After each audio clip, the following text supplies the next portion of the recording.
Halloween, 1994. You haven't heard any more from this controller chick, huh? No, not a word. A commuter plane circles outside Chicago, waiting for clearance to land. Eagle Flight 184, descend and maintain 8,000. Down 8,000, Eagle 184.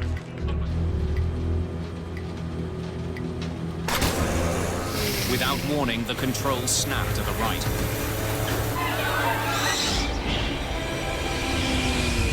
The plane plunges straight for the ground.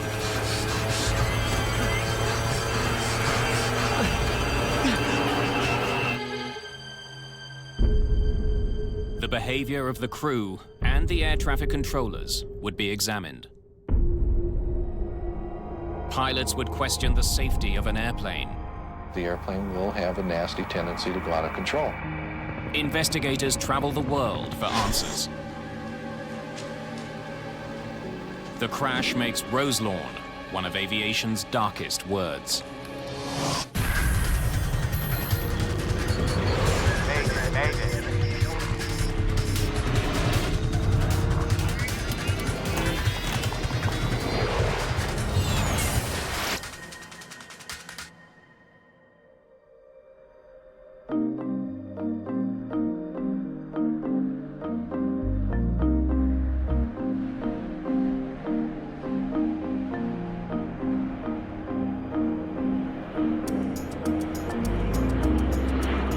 It's mid-afternoon on October the 31st, 1994. American Eagle Flight 4184 left Indianapolis, Indiana 15 minutes ago. It's heading to Chicago. There are 68 passengers and crew on board.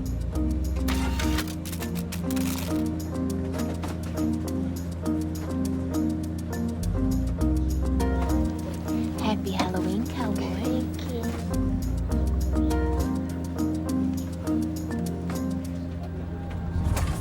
Flying through the clouds, the aircraft begins to experience some turbulence. I'm gonna keep them in their seats in this chop. No sense in taking chances. Captain Orlando Aguiar is in command of today's flight. It's supposed to be his day off. He volunteered for this flight to make extra money. His wife is expecting their second child. Let's see if we can get above this. Center, any chance Flight 184 can climb to 16,000? Eagle Flight 184, 16,000. First Officer Jeff Gagliano is handling the flying duties on this leg of the flight. He programs the autopilot to climb to a less turbulent altitude. Jeff actually was working on his dad's ranch in Wisconsin just before he came in for that trip on Halloween that day. Getting on a horse or getting in an airplane, those were two of the things that Jeff loved most.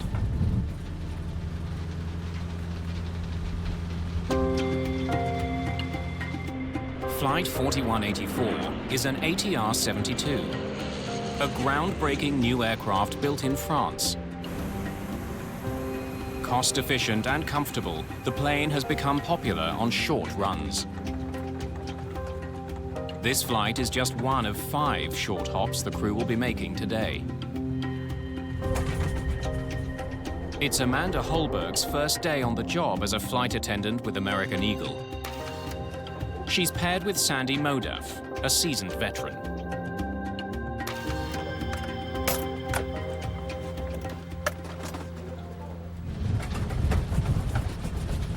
Aguiar and Gagliano have flown this route countless times and know it by heart. When you're flying from Indianapolis to Chicago, you're flying through some of the busiest airspace in the world. As Flight 4184 approaches Chicago O'Hare, the pilots begin the descent to 10,000 feet. Chicago Center, we have discretion down to 10,000. We're on our way down now. Eagle 184, right.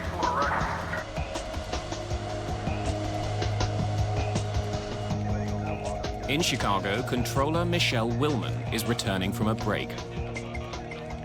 The trainee controller is still working under the supervision of a monitor. She's told that traffic into O'Hare is facing potential delays because of weather. She will have to be prepared to put some flights on hold. Operations into and out of O'Hare are handled on a priority basis. It's not necessarily a first-come, first-served basis. International flights arriving to O'Hare because of their fuel status get priority, and then the turboprops come in at the end. Eagle 184, hold southeast on Victor 7. Chicago Center, roger. Hold southeast on Victor 7. Eagle 184. Flight 4184 must now fly a racetrack-shaped holding pattern over northwestern Indiana. Chicago Center, Eagle 184, entering the hold. Eagle 184, roger. Aguiar programs the autopilot to keep the plane circling at 10,000 feet.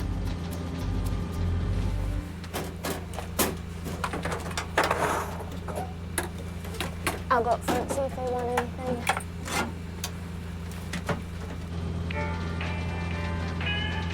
The crew has little to do as they wait for air traffic controllers to give them permission to land. Can I get you boys anything? I'm good. Stereo? Oh, you don't have a hard job. We do have it pretty easy. This thing gets a real high deck angle in these turns. Yeah. We're just wallowing in the air right now. You want flaps 15? We'll bring the nose down. Sure.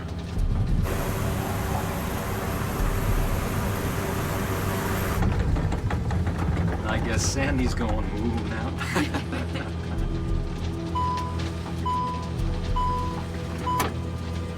See y'all. All right.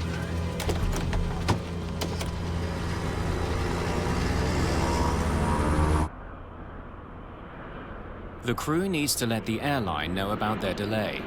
It could affect the rest of the day's schedule. Crews use text messages to communicate with dispatchers, so they don't tie up radio frequencies.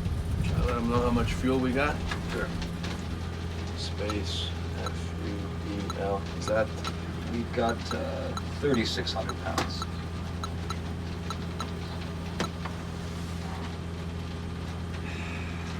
Well, folks, once again, this is the captain. I do regret to inform you that air traffic control has put us into a holding pattern up here. We're holding for approximately 20 minutes out of Chicago at this time.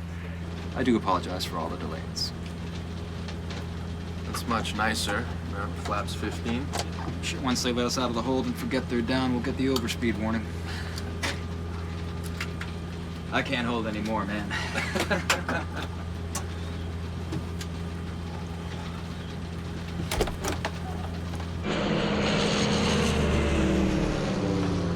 Just doing circles up here, yep.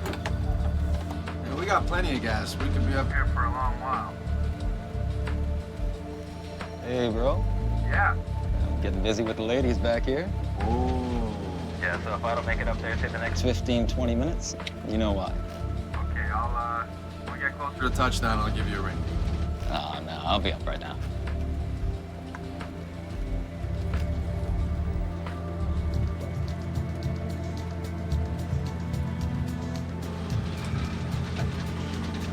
You haven't heard any more from this controller chick, huh?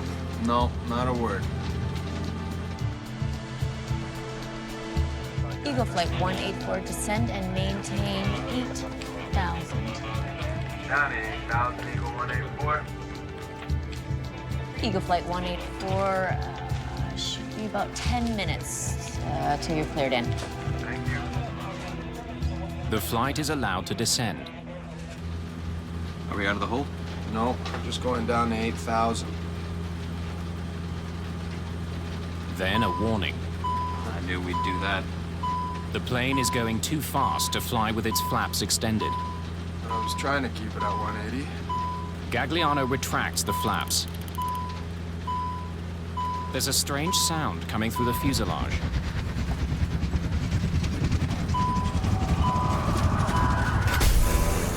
Suddenly, the control column turns sharply to the right.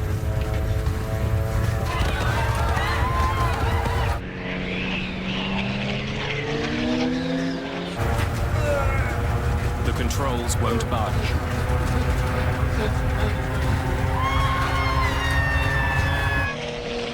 The plane is falling from the sky. The pilots begin to recover control.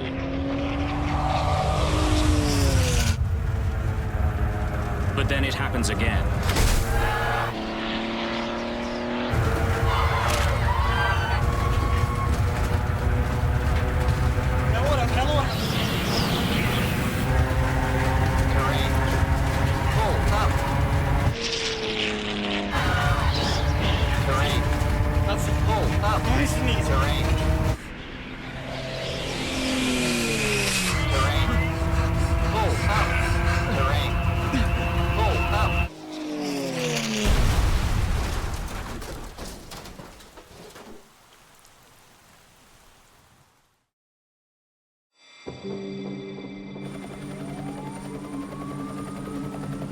It was coming down too steep to even try to land. It was coming down at a sharp angle, a real sharp angle. Flight 4184 has crashed into a field just outside Roselawn, Indiana. Oh my God, they're dead. They have to be. For the speed that it was coming down in. Hundreds of volunteers arrive at the crash site to offer help, but there's nothing they can do. There was not much to see of any airplane. You couldn't see no cabin or anything of the airplane. There just wasn't anything left to it. Both pilots, the 2 flight attendants, and all 64 passengers are dead.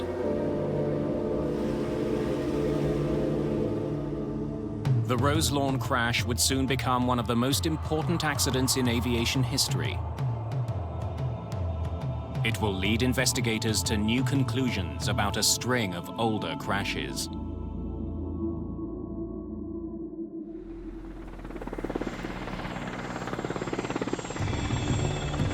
The morning after the crash of American Eagle Flight 4184, a team from the National Transportation Safety Board is on the scene just outside Roselawn, Indiana. Greg Fife is the lead investigator. The morning that we arrived at the accident site, it was cold, it was overcast, it was one of those drizzly, dank days. All you could smell was the Jet A or the kerosene fuel, and because it was muddy and wet, you had that odor or that aroma of dirt. And so with all of those smells, that really evokes some emotion there. And now you have to walk through that field and actually start to do your job. The crash site is soaked in jet fuel and hydraulic fluid. Human remains are scattered everywhere. The site is declared a biohazard. With 4184 was one of those types of accidents where there was very little left of the airplane. Investigators know that the way the wreckage is spread out can tell them how the plane hit the ground. Because there was a fan-shaped debris pattern and it was spread out over a very large area, we knew that the impact was very shallow, but at a very high speed.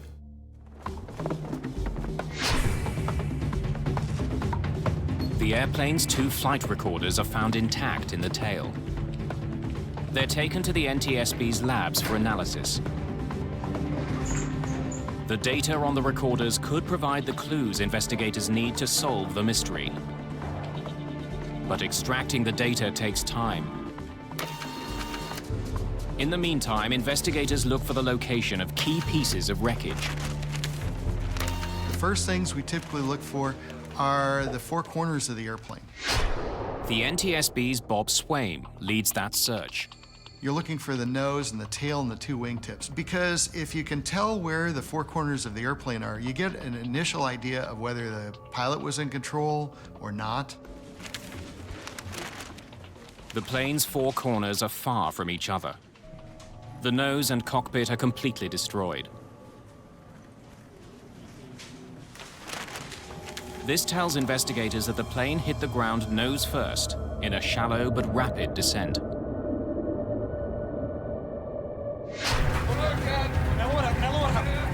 The fact that the plane wasn't in a steep descent on impact indicates that the pilots had some control in the final seconds before the crash. They just ran out of room to pull up.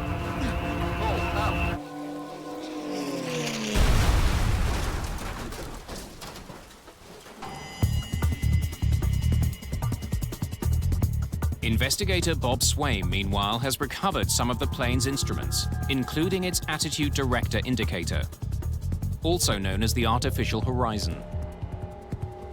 It's a key instrument that tells pilots if they're flying level. If it malfunctioned, it could have misled the crew and caused them to make mistakes. We had a pretty good idea of the attitude of the airplane at impact, so it would really help at that point to see if the pilots had the same view of the flight that we found as they hit the ground. Get the lights for me, please. A lot of the cockpit pieces use a fluorescent paint or something similar, and when they contact each other, little bits of the paint transfer. If we look at those with a black light, we can see things that the naked eye cannot see. There's a good imprint here. The force of the impact has left tiny scratches on the shattered instrument. Swaim discovers that the attitude indicator seems to have been working. Its final readings show the plane was leveling off. The instrument coincides with the plane's actual position on impact.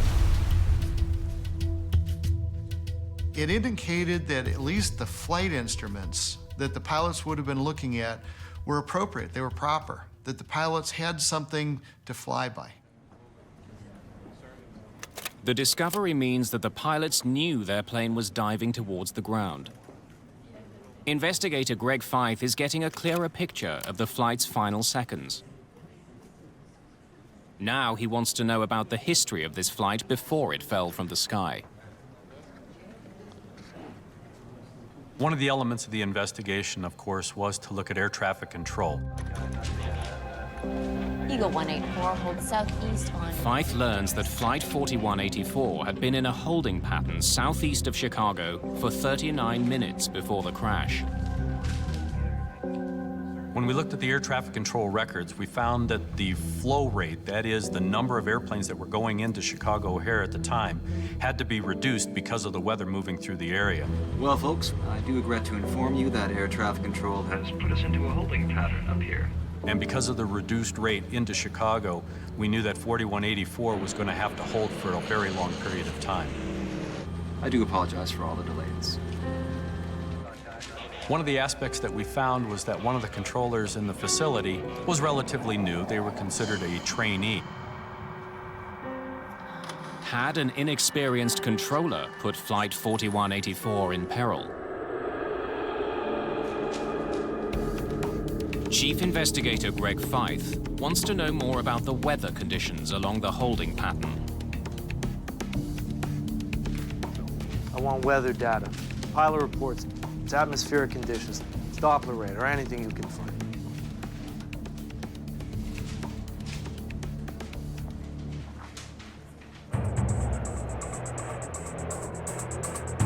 Flight 4184 wasn't the only plane circling O'Hare that day.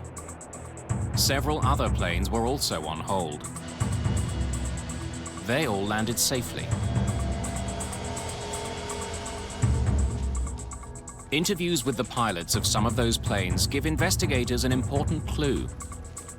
One after another, they all experienced icing, some as much as 3/4 of an inch. Many of the pilots report the same thing: ice. Dr. Marsha Politovich works at the National Center for Atmospheric Research. She's one of the leading experts on icing and the danger it poses to aircraft. This essentially changes the shape of the wing while you're in flight.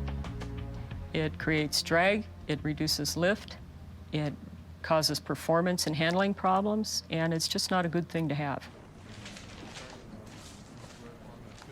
Investigators examine weather records from the day of the crash. They find a disturbing pattern of reports of icing all along a cold front near Chicago. But the reports describe the icing as light to moderate. Perhaps the size of the commuter plane was a factor in this crash. Yeah, different planes respond to icing differently. A large plane will respond differently than a small plane. Reasons for that are both environmental and having to do with the airframe itself. Large jets generally fly above the dangerous conditions inside a cloud. But the ATR-72 can't do that.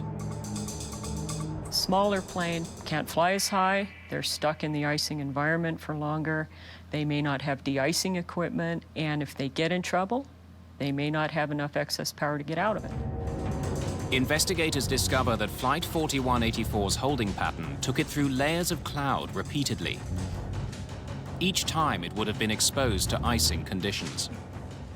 4184 we knew had been holding in an icing event. There were layers of clouds that they had been flying in and out of. Steve Frederick was flying out of Chicago on the morning of the crash. He flew through the same treacherous weather. Each time that I went through that cold front during that day, the weather was intensifying, the ice was getting worse, and I was getting more and more concerned. Frederick asked his captain to pass on a warning about the weather, so that other pilots would be alerted to the danger.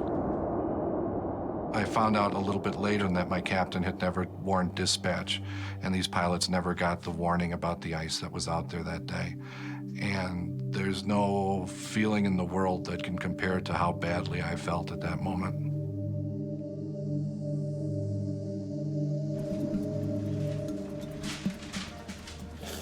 Greg Feith knows that controllers had put several other planes into a holding pattern near Chicago. But they all landed safely after coming out of the hold. This means the controller had not put Flight 4184 in jeopardy. She acted correctly given the information she had about the weather. One of the issues about air traffic control is that the controllers can't just look at their radar screen and identify areas of precipitation or icing conditions readily. The controllers don't know that an airplane is sitting in icing conditions unless the pilot provides them with what they call a PIREP or a pilot report. So if the crew, in this case, 4184, doesn't provide that information to the controller, then the controller doesn't know that an icing event actually is occurring out there. Feith and his team wonder if the flight crew simply didn't realize they were flying into icy conditions.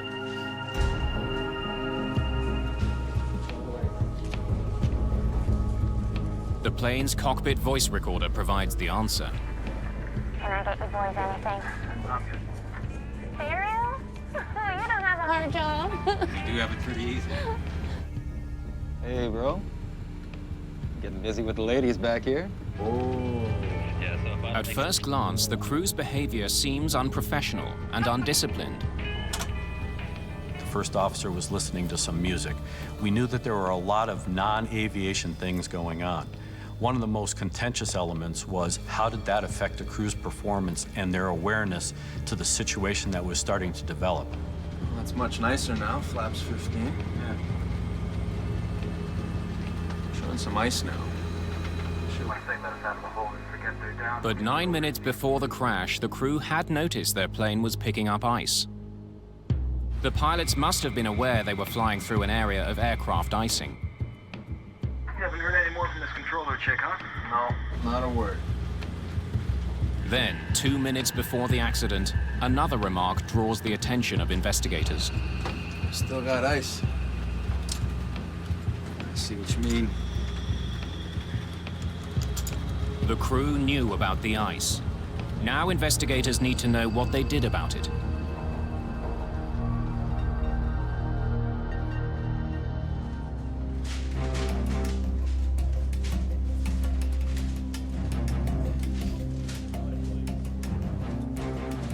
The ATR-72 is equipped with sophisticated de-icing devices. It's crucial to know what the crew did about the ice buildup on their wings. This time, the flight data recorder provides the answers. Almost 17 minutes before the crash, something sets off the master caution warning. It could signal a problem in one of the plane's systems. It could also mean the electronic ice detector is picking up the presence of ice. The flight data recorder shows investigators that in response to the alert, Captain Aguiar turned the plane's de-icing system to its maximum setting.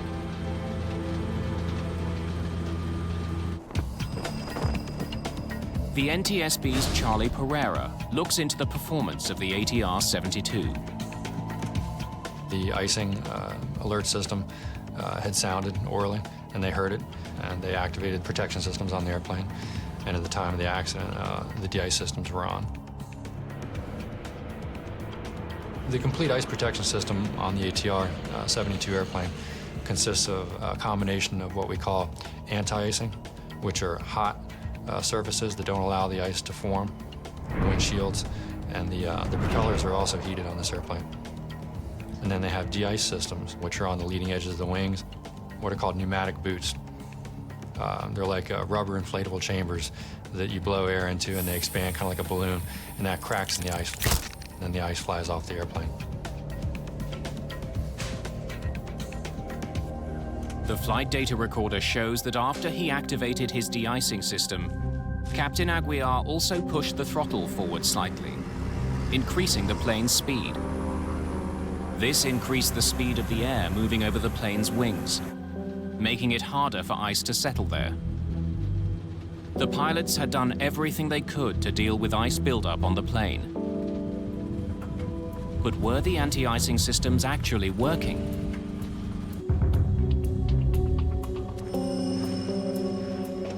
The shattered remains of that de-icing system are now the main focus of the investigation. The airplane was designed in France by a group of French and Italian companies. The de-icing system was part of that design. So the components were made by small French vendors who were located around the countryside, and then they were assembled there in Toulouse into the final airplane.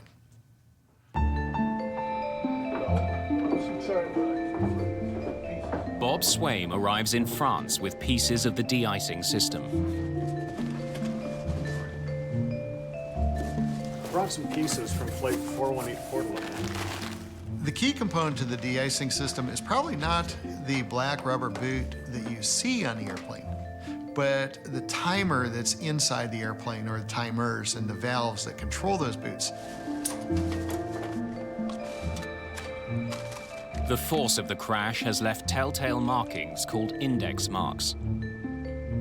They show the position of the valves at the time of impact. Swaim compares them to the original blueprints.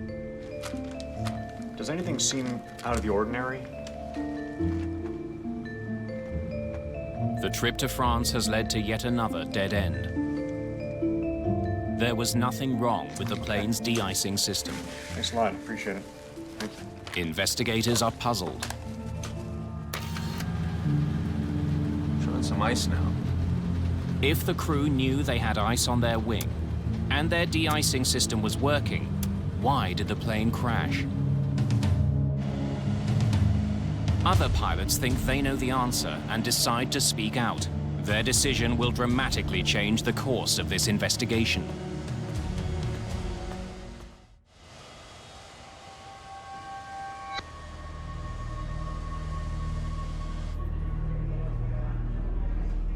Three weeks after the crash near Roselawn, Indiana, American Eagle pilot Steve Frederick distributes a warning.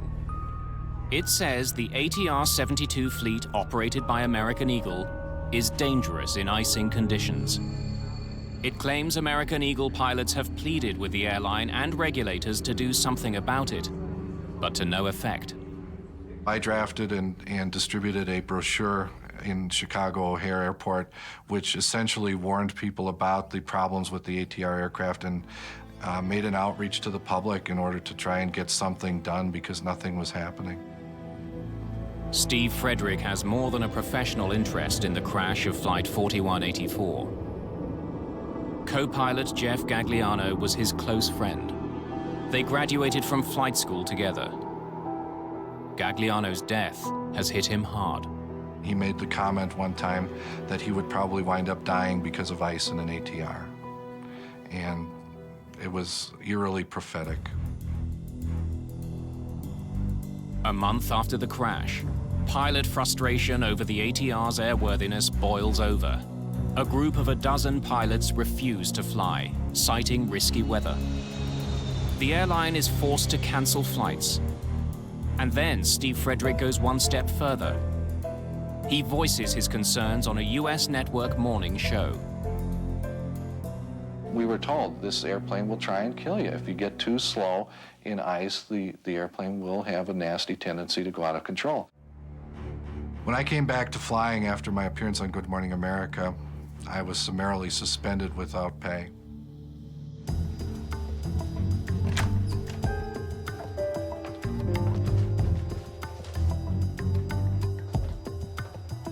The public protest leads investigators to wonder if the ATR-72 has a deadly vulnerability to ice.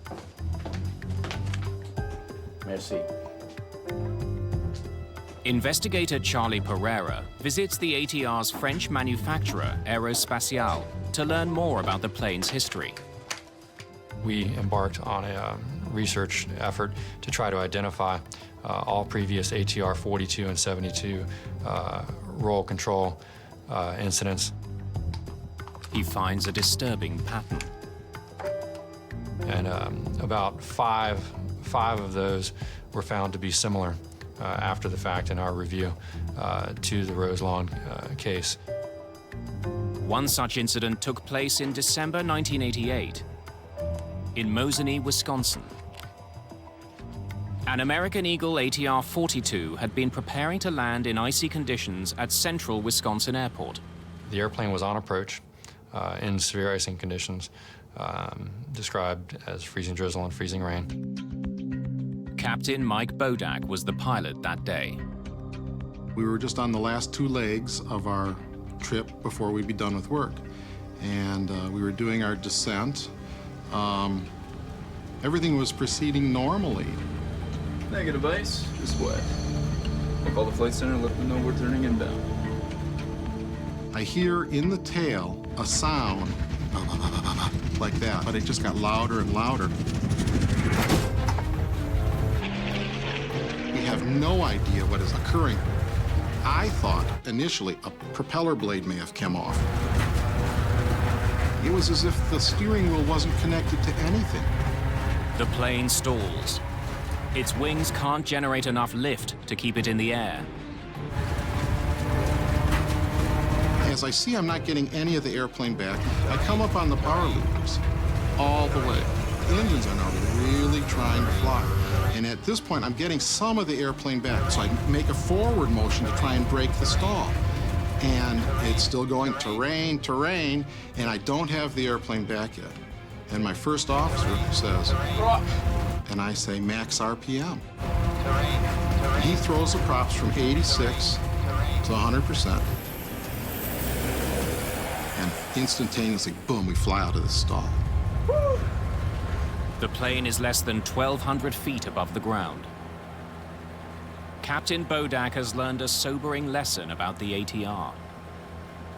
There was no warning. The plane stalled without any warning.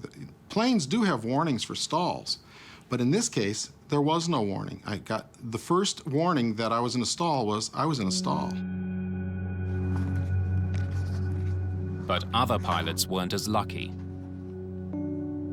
An ATR-42 operated by an Italian airline was flying over the Alps en route to Germany in October 1987. The plane lost control and crashed in the mountains, killing all 37 people on board.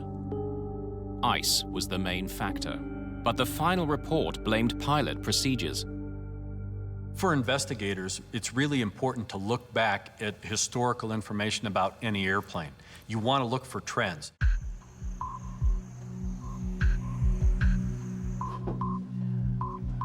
What they would find is a troubling detail with this plane's history. Did any of your studies uncover a wing design flaw? Charlie Pereira wants to know if the engineers who built the plane could explain why an ATR-72 would go so badly out of control. To his surprise, he learns they knew that it had a susceptibility to icing. You've seen the flight data from the accident flight. Where would the ice have formed to cause that? When I asked one of their oldest, most senior aerodynamicists who couldn't speak any English at all, what he thought would be the shape and location of an ice accretion that could cause the behavior that we saw on the flight recorder for the Roselawn airplane. He drew up the airfoil section, a little shape just behind the de-ice boots, and said this was it. And the translation was that this is what will cause this problem. After the de-icing boot. Investigator Charlie Pereira is beginning to understand how ice can affect the wings of the French-built plane. If the ice built up behind the boot, the crew would have no way to clear it. Still got ice. And even a small amount of ice can have a devastating effect on an airplane. Ice can disrupt the smooth movement of air over the wing. But how could so much ice build up behind the boot? Investigators contact Dr. Marsha Politovich for assistance. The NTSB called us to help them analyze weather conditions in this case. Her research shows that the pilots of Flight 4184 likely flew into something they'd never even heard of. Something even more dangerous than ordinary ice. Based on the weather analysis, it looked to us like the kind of icing that plane encountered was from supercooled large drops. Now, large is relative. What we're talking about large here is about the size of a human hair. Supercooled large droplets are about 100 times smaller than a raindrop. They form inside storm clouds when the temperature is near freezing. But the drops don't freeze until they come into contact with something solid, like the wing of an airplane. Conditions that day were ideal for the formation of these tiny freezing droplets. We had all the clues that we needed, a warm cloud top, -8 to -12 degrees C. We had drizzle formation near the top that was probably encouraged by some wind shear near the cloud top, and very little ice in the cloud, from what we could tell. On every lap of its holding pattern, Flight 4184 flew through layers of cloud that hid a small but lethal element. They just put that poor guy in the wrong place at the wrong time.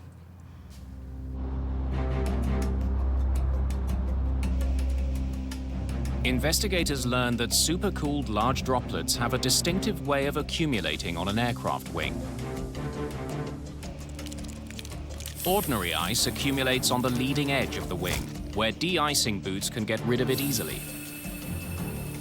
But SLD act differently. These supercooled drops hit the wing and slide back over it before freezing.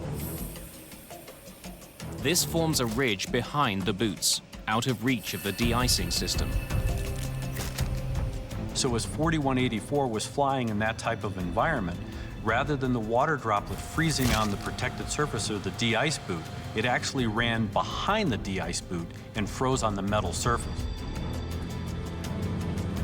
The pilots can't get a good view of their wings from the cockpit. They would have been utterly unaware of the danger taking shape. For the pilots, when they looked out their side window, they would see the outer portion of the wing. They definitely could not see the top of the wing where this ice ridge was starting to form.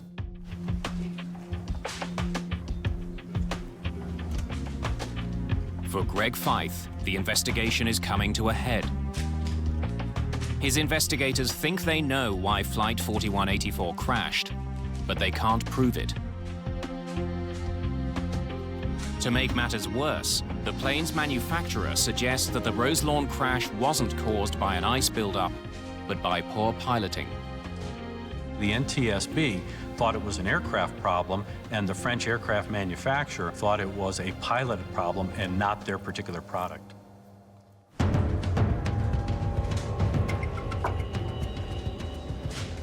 Feith wants to know if there had been problems with ice on ATR-built planes in the past.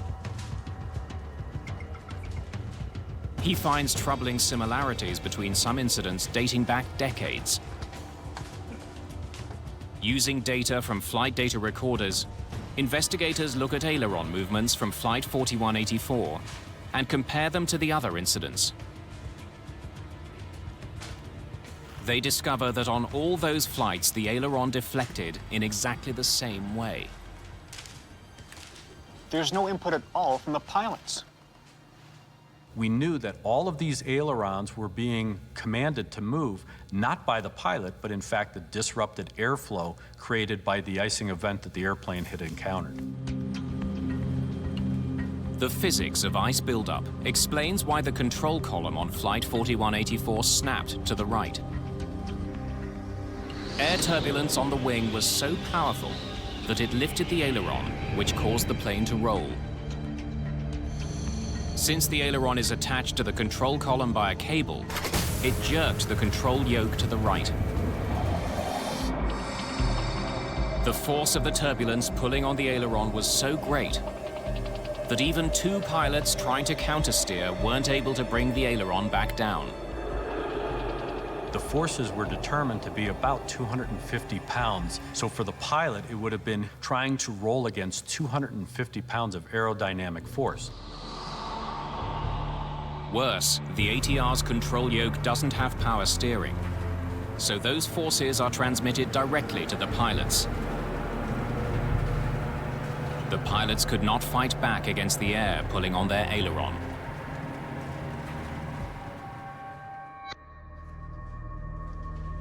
For Chief Investigator Greg Fife, supercooled water droplets that left a ridge of ice on the wings are now the prime suspect.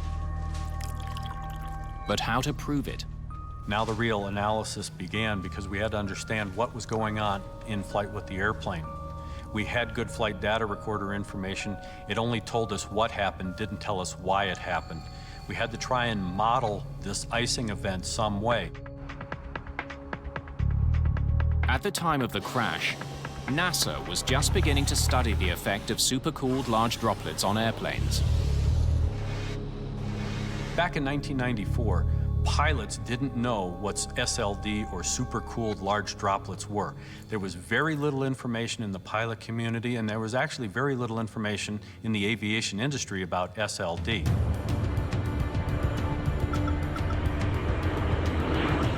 Investigators first turned to NASA for help. Together, they launch a daring experiment. They use a US Air Force tanker plane to create a cloud of supercooled water droplets. An ATR-72 flies behind the tanker. Yellow dye in the water shows investigators how the droplets cover the plane. The test should solve the final mystery. How had ice caused Flight 4184 to go so badly out of control? One of the primary purposes of flying the ATR-72 in behind the tanker was to understand how the ice accumulated on the airplane, but more importantly, the effect of that ice in varying configurations of the airplane on the flight control surfaces, that is, the ailerons. Investigators make a startling discovery.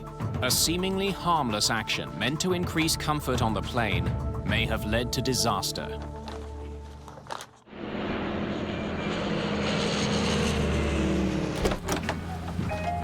Can I get you boys anything? I'm good. While American Eagle Flight 4184 was holding, Captain Orlando Aguiar notices that the nose is tipped quite high. This thing gets a real high deck angle in these turbines. Yeah.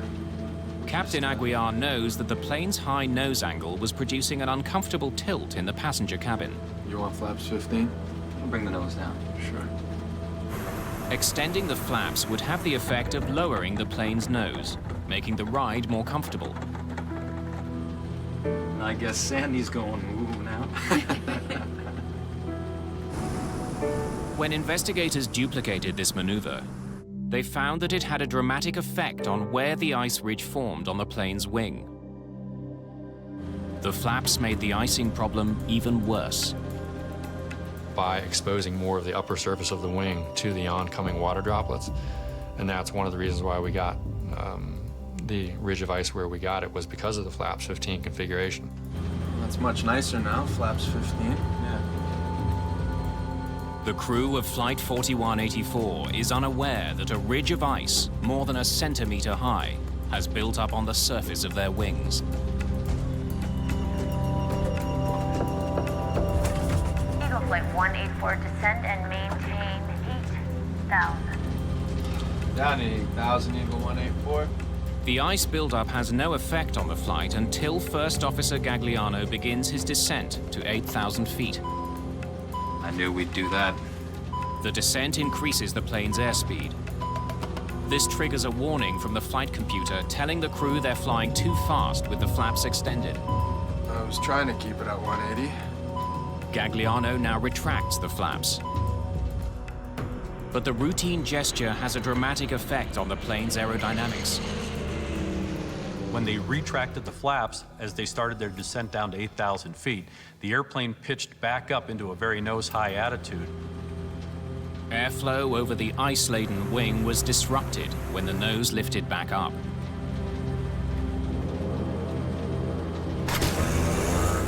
That created the turbulence that pulled up the ailerons, sending the plane into a roll. The plane stalled and tumbled from the sky.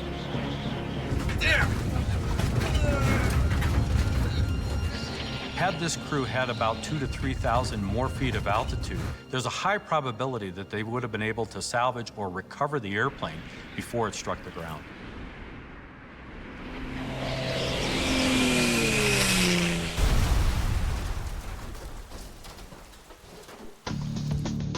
The NTSB has uncovered a deadly flaw in a popular airplane.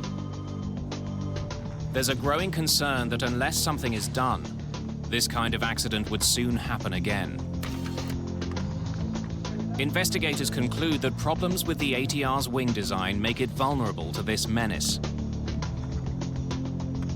The agency that regulates U.S. aviation takes drastic action.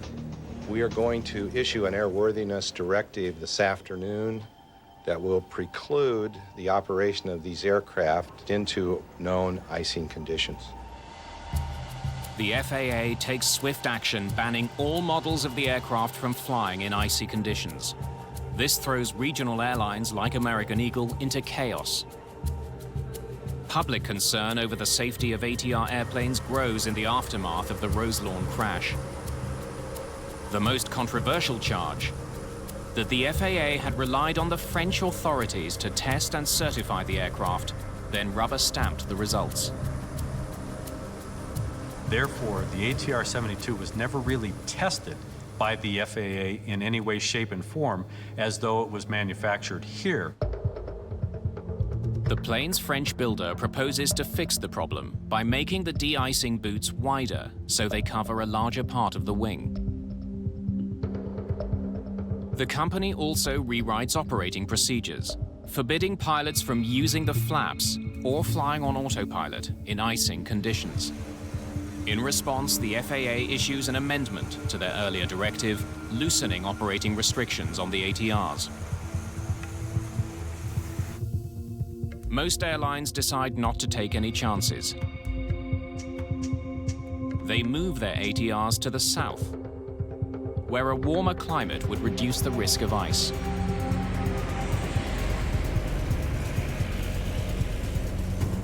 The crash at Roselawn set off a flurry of new research into aircraft icing and the conditions that produce it. There's a lot of weather data out there. Satellites, radars, surface obs, and it just keeps getting bigger and bigger, the collection of data. New techniques in forecasting are being developed to show pilots where icing is likely to occur and help them avoid it. But we're working on ways to get it to the people who need it. Dispatchers at airlines, meteorologists at airlines, and now even into the cockpit itself. Many of those changes will take time to come into effect. Pilots like Steve Frederick think that time will cost lives. The problem that exists is that there is no technology available today to the pilots or anyone on the ground to accurately forecast or predict where these situations of bad ice are going to occur. Once these airplanes have been exposed to the bad ice, it's too late because these are no longer airline pilots, they're test pilots. And that airplane can fall out from under them and their passengers without any warning and in the blink of an eye.